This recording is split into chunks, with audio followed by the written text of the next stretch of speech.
Hello, guys, and welcome back to Everything New York Jets. Today, I want to talk about the top 5 positional needs I think the New York Jets have going into the NFL draft. The first need, I think, is the interior offensive line. With the guard positions, we have no idea who's going to start next year at guard, right? We lost Pat Affline to the Panthers. We can't. Cameron Clark's a question mark. I like him. I think he was good in college. He had a great game against Clemson. If you ever want to go back and watch that, he played very well. But we just don't know. We didn't see him play last year, so maybe that's an indication that he's not ready to start. But hopefully, with some preseason, with some more training camps and whatnot, he might be able to start next season. But again, that's a question mark. The other side, we signed Dan Feeney. He's a depth piece, right? I don't see him starting. So really, we just have no idea with the guard positions. Next up, we have center Connor McGovern. He didn't play great last year. He's a little disappointing. But Robert Saleh and Joe Douglas believe in him. They think that he fits the scheme perfectly. And so much so that they even contact Corey Linsley's agent to even ask the price. So we'll see. They're very confident that he'll fit the scheme. Only time will tell. But again, just we have two question marks and two question marks at the guard position, and we're gonna just have to wait and see how well Connor McGovern can play at the center position.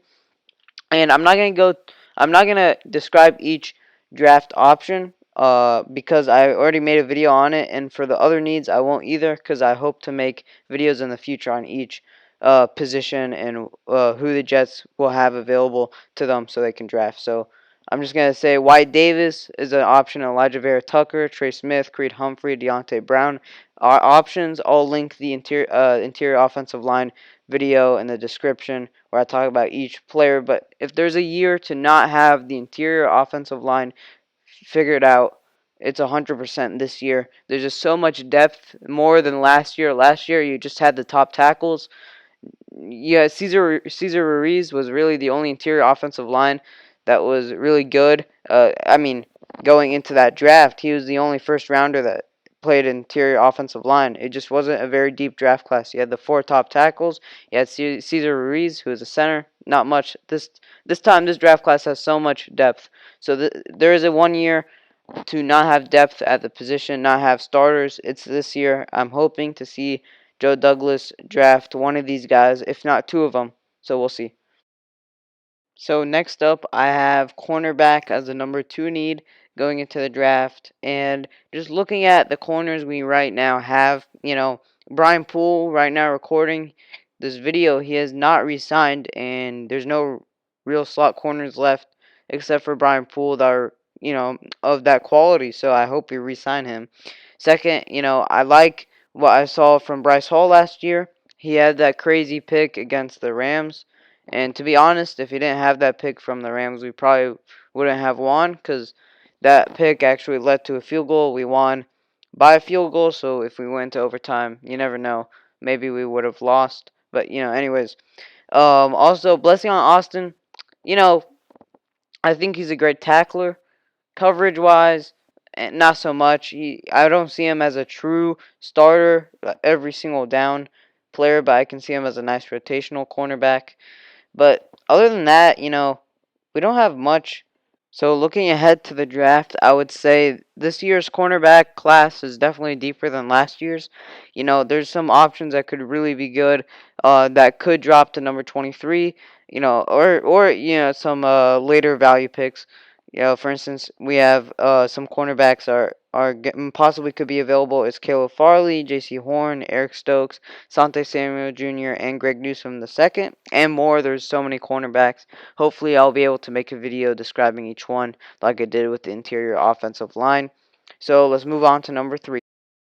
So number 3, I have the QB, and what I saw last year from Sam Darnold, it wasn't enough to me. I didn't see much that I liked. There's a lot of mistakes, a lot of interceptions, but again, there is a lot of factors. To me, some was his fault, some was, you could say wide receivers, the offensive line. So I understand all of the arguments. So for me, to fix this issue, the QB position, you have two options that are viable. The first one, my favorite, draft a new quarterback.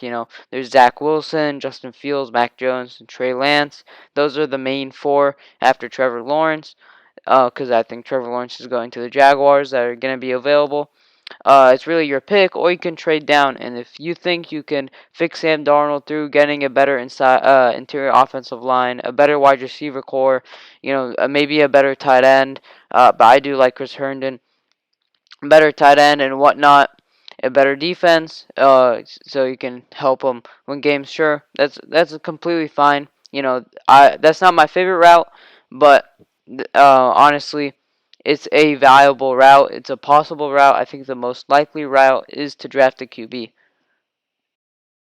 So next up, I have the edge position, and this was before free agency. I would say one of the bigger needs, top three need, but now it's not with the addition of Carl Lawson, a guy who I think is going to be amazing off the edge. With the one-on-ones, because Quinnen Williams is going to attract double teams on the inside. He's going to be able to clean up, but we still need another guy on the opposite side of the edge, right? Carl Lawson's great. Vinny Curry's going to be a nice rotational piece, but he's not going to be a starter off that edge. And I'd be extremely surprised if the Jets don't draft an edge rusher in the top 4 rounds, specifically maybe the top 3 rounds. And so some draft options, possibly 23 and beyond: Kwity Paye, Aziz Ojolari, Jason Owe, Joseph Asai, Ronnie Perkins, and Jalen Phillips, who I like a lot. I guess I'll make a video on the edge rushers as well. But again, this is another need. It's not as pressing as I would say the top three, but it's definitely a pressing need, or it's definitely a need that needs to be filled. Okay, and the last need I have for the New York Jets is the tight end position. You know, we signed, I believe, Tyler Croft. He's going to be a nice rotational tight end, but other than that, he's not going to be a starter. He's just going to be rotational, add some depth. We have Chris Herndon. You know, I think he shows flashes. I think he's really good, but again, we don't know that for a fact, right? We don't know that for a fact. Do I think he's a star? No. Do I think he could be a starter? Yeah. And I kind of debated with the wide receiver, with the linebacker, and with tight end, and I decided to go with tight end in the end, number 5, because we don't have any guaranteed starter caliber tight ends. I think Chris Herndon can be one, but we don't know. Wide receiver, I think we do. Linebacker, C.J. Mosley, Gerard Davis, they can be, starting linebackers. So we'll see some draft options: Pat Fryermuth, Hunter Long, Tommy Tremble, and Brevin Jordan. So there is some depth after Kyle Pitts in this draft. So these are my top five needs for the New York Jets heading into the 2021 NFL Draft.